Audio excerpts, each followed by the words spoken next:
60 min verməyə dəyər buna. Bax, buna 60 min verməyə dəyər. 65 min də, nə bilim 70 min də verməyə dəyər. Ən son RAV4. Qardaşım, bura bax.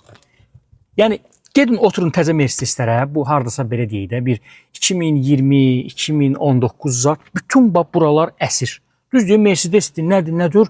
Amma bu Mercedesə nə olub, mən başa düşə bilmirəm. Son dövrlər maşının içi gedir də, hər şey qəşəngdir, bütün imkanlar zat super. Amma qardaşım, bir yana bax, bu Çin yığımıdır, Çin zborkasıdır. Amma gəl də bir dənə yaxından göstər, bax, heç bir səs gəlmir.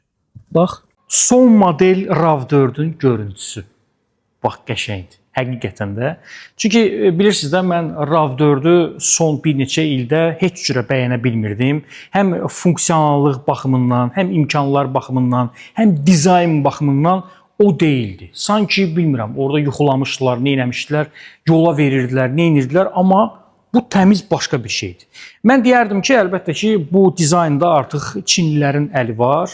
Elə artıq Çinlilər də müştərək işləyir. Toyota şirkəti və hibriddir, 2 motordur.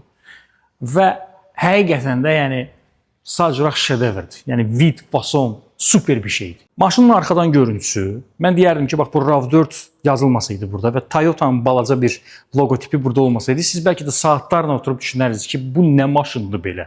Ümumiyyətlə bu Yapon maşınıdır, Çin maşınıdır. Bəli, Çin nəfəsi var, dəst xətti var. Bu optikaya fikir verin. Bu stoplar zatlar tamamilə başqa bir şeydir. RAV4 əməlli başlı, yəni dəyişib də, cəbhəsini dəyişib.